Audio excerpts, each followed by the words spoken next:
Bonds are my kryptonite.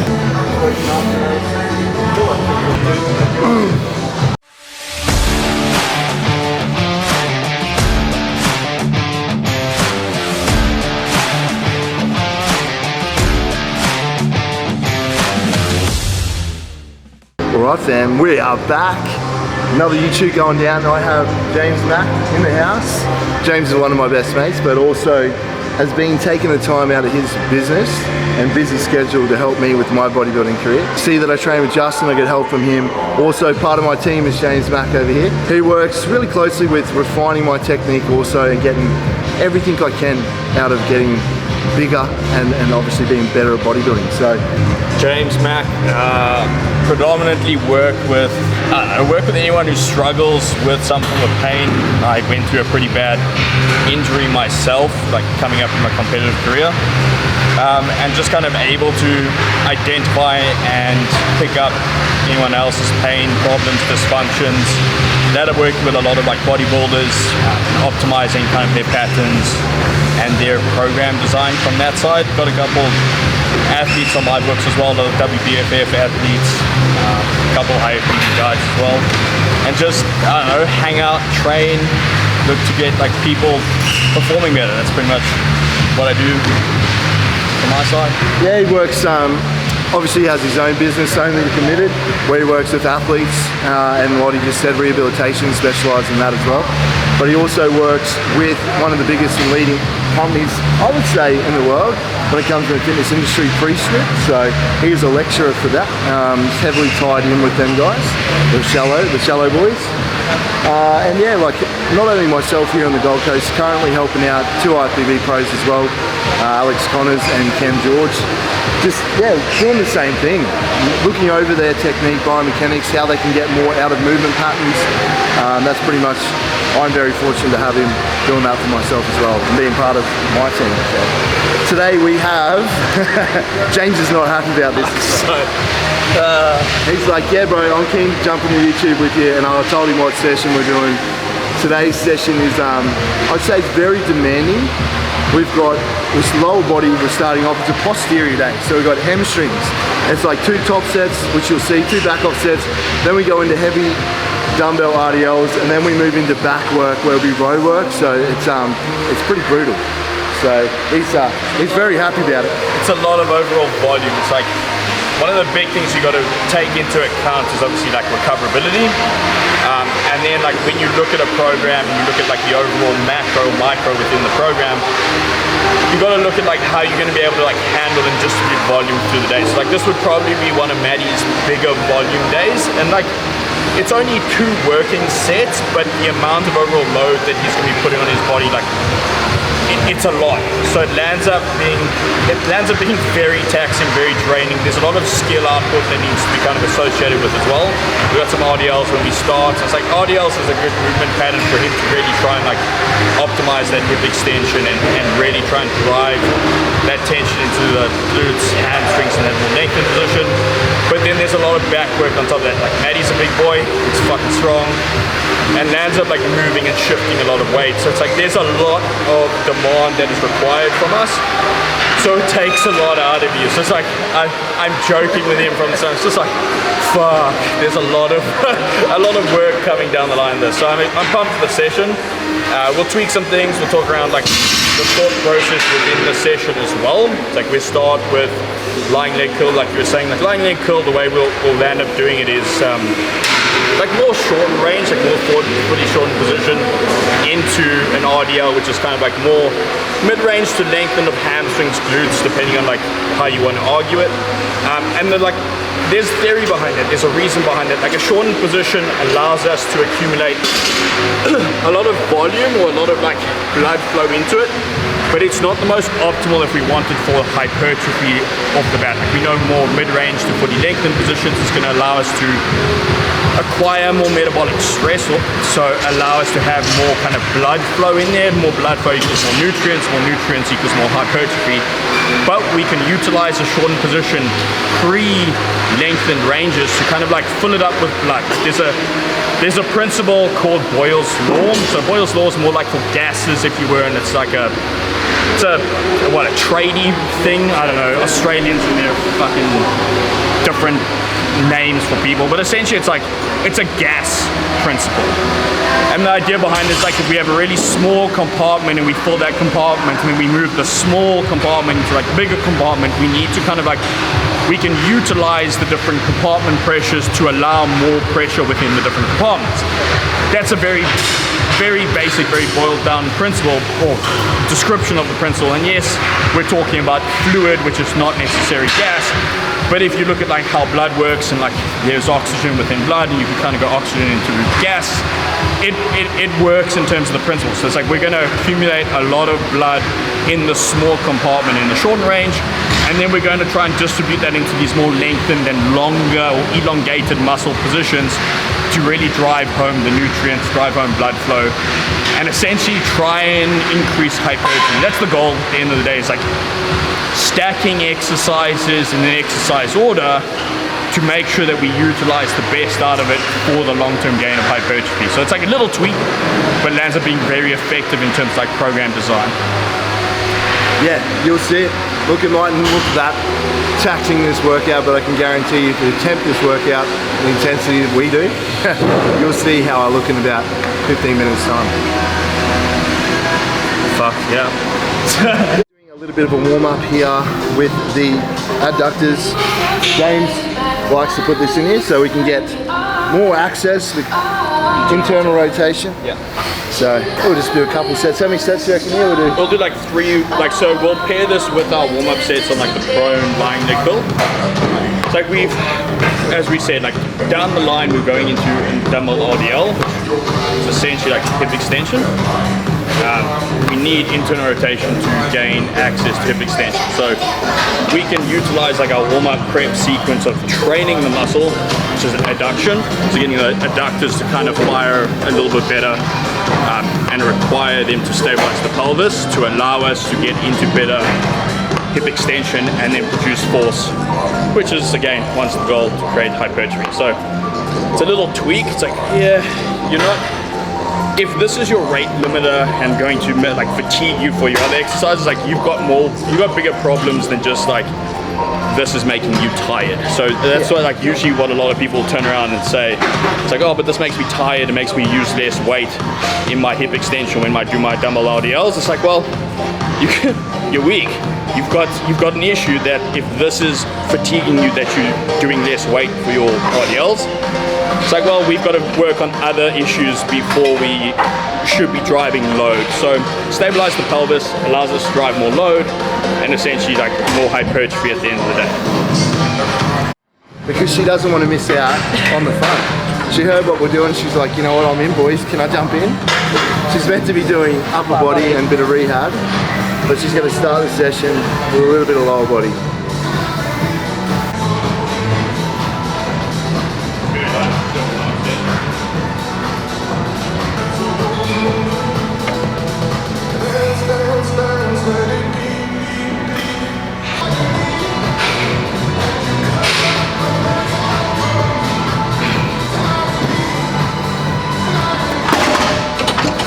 I don't know how to...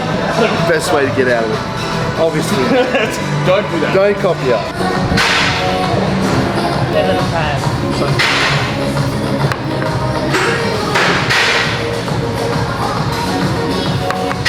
Good. At the end, you exhale hard first. Now go. Good.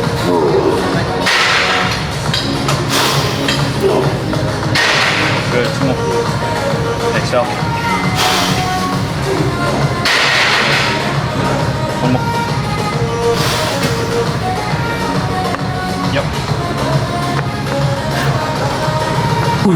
Warm up. This isn't heavy, by the way. This is just, again, still getting the range and access, pumping the blood. We call these primer sets. So warm up everything, and then when we're ready to start our working sets and really bring the intensity.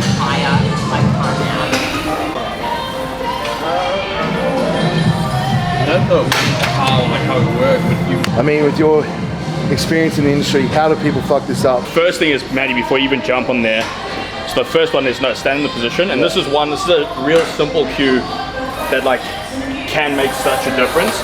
is before you even kind of get into position, you want to create tension to start. So when you're in the position and you're about to lie down on the bench, instead of just lying down like that, you can actually start to set yourself as like the same position that you're going to be when you land up on the bench. So from here, he's going to pull down.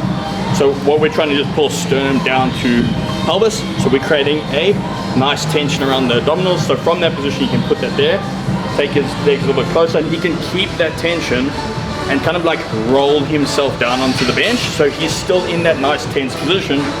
Roll from there onto the bench.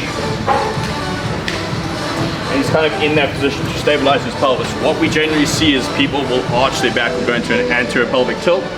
As you can see, as soon as we have an anterior pelvic tilt, we're not driving tension to the hamstrings anymore because we have no pelvic stability. So, second cue and nice, easy one to fix is the handles are there for a reason. So you can see down here, Matty's hands on the handles.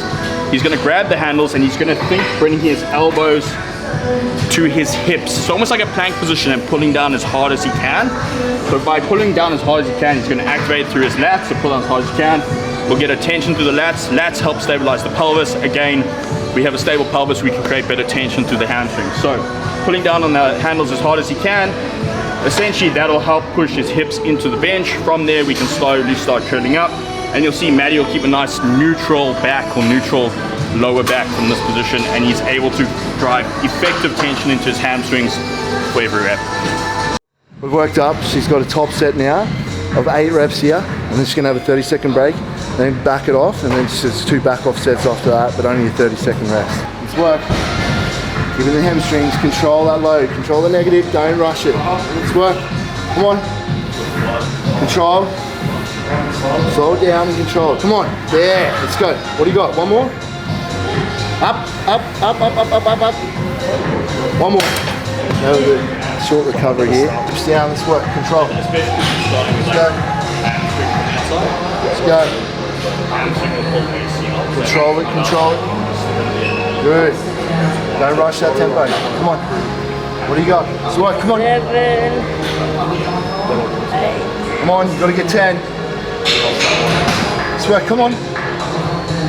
Good. 30-second rest, and we go again. 1. All right, let's work. Let's go. Come on. Let's work. Come on. Keep that brace through the lats. Let's go. Come on. Squeeze. Come on. Up. Come on. Up. Come on. 2 more. Let's go. Work. 1 more. Control it here. Control. Control. Up. Up. Up. Up. Up. Up. Up. Up. Up. Up. Up. Good work. My calf.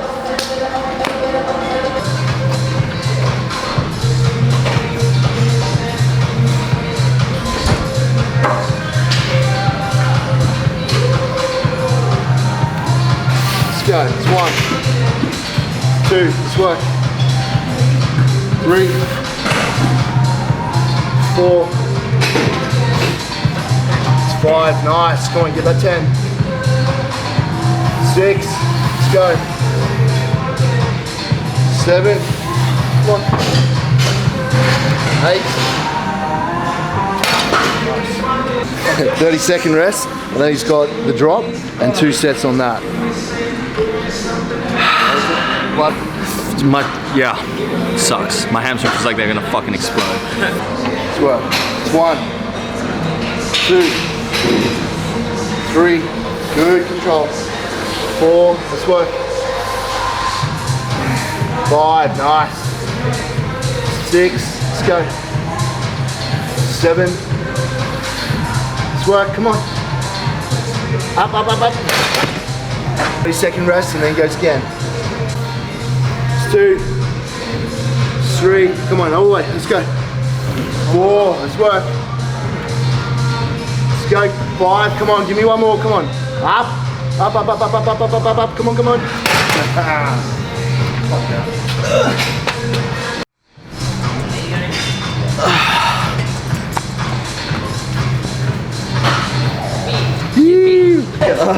It's gonna motivate me again. Yes, with all the sweat right now, you're just gonna get a sweaty crotch.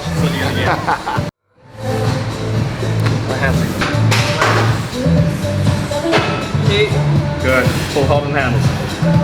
3, 4, Let's go, Maddie. Hamstring. 6. 7. 8. One more. One more. Good. 11. Good. Great. Alright, that's the first one done. 1. Let's go. Go, Maddie. 1. 2. 3. Come on. 4. Keep going, come on. 6. I think I missed 5. 5. 2 more. 7. Last one. 8. One more. Come on, up. Good. Rest there, rest there, rest there. It's so...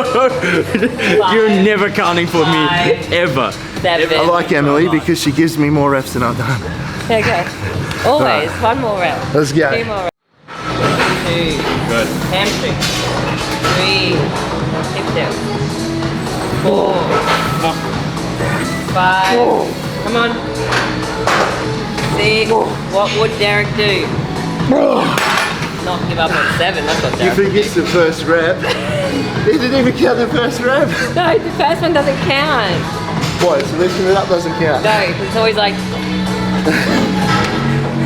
Still, like, you got to look at like your hydration overall. It's hydration during your session. Unless you really can't fit it in somewhere else. what about ice bath? Why are we going for all the triggering shit?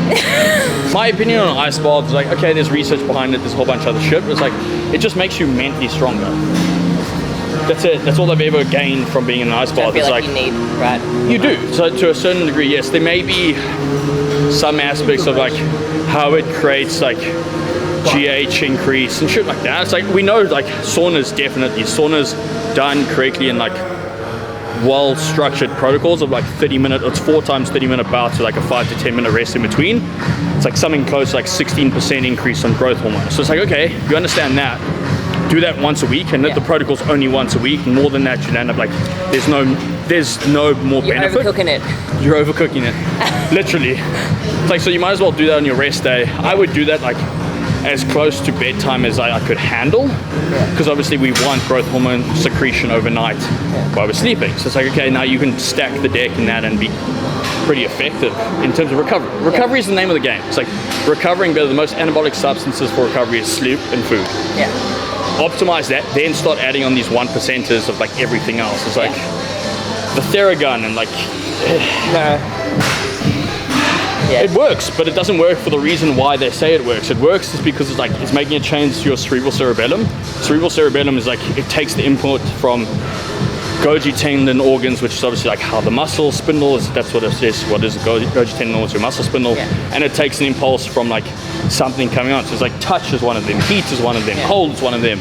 Visual, it's like me looking at the mirror while I do something sends a signal to my cerebral cerebellum to fire and So send. someone could just do like this and it'll be exactly the same thing. In theory, yes, could be the same concept. It's like, understand that utilizing it for its tool, it's a tool that can be utilized.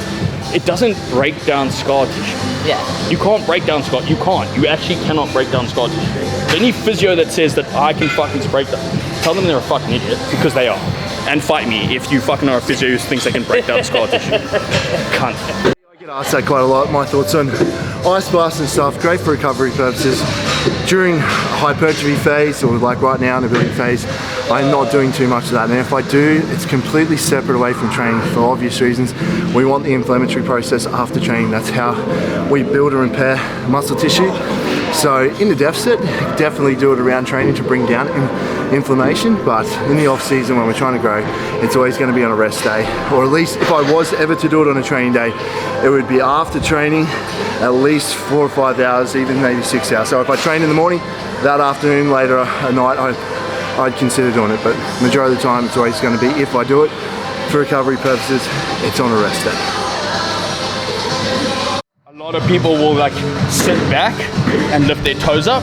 It's like, we don't want that. The reason why we don't want that is we have to internally rotate in hip extension. So internal rotation happens when we pronate our feet So we have to create full foot pressure, or like mid-foot pressure essentially. But as we start hinging down, like I want my whole foot distributing force into the floor. And essentially as I get here, a slight pronation that occurs is good because that is our femur internally rotating in the hip socket. Yeah. It's like we need that for hip extension. Otherwise, you land up externally rotating and it's like that's causing more problems than anything. And it's actually decreasing tension into the hamstrings. So like a big cue is foot pressure within RDLs or any type of hinge movement. It's like you're not trying to push your bum back so that your toes fucking lift up. No. That's what James is saying. For a hip RDL, or barbell, dumbbell RDL, hip hinge movement, when people say putting pressure right back on the heels, we don't want to see toes lifting. We want feet flat on the floor. It's like just pushing down the whole time and up. Like that force production is like as Matty starts hinging back, I want him actually like pushing into my finger here as he gets to that position, and as he then pushes up, it'll then kind of like distribute back out. It's like that's the biggest key in terms of an RDL or a hinge. Is like you're not shifting your weight that you have to lift your toes up. That's incorrect. You're decreasing your center of mass from that. It's like you actually want to be over your midfoot, over your feet, keeping that nice and flat and distributing force through your feet.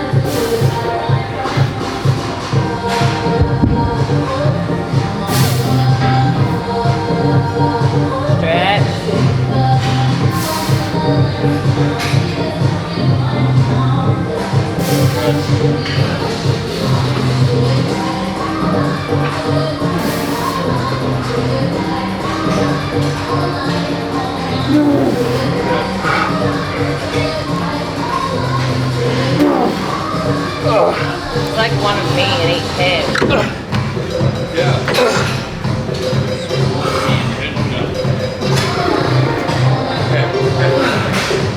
I told you how much I hate you for this workout. Yeah, I know. I'm just gonna keep saying it as much as I.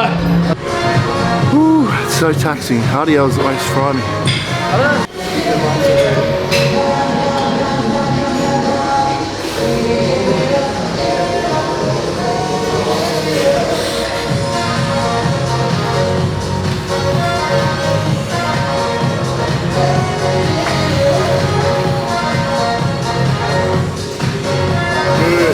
Let's go one. Let's start. Oh, hinge.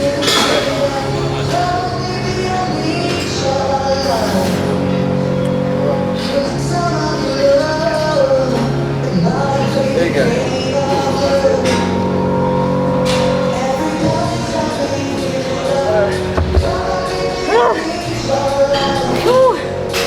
It's my trick. I bounce it off my legs so I don't put it onto my feet.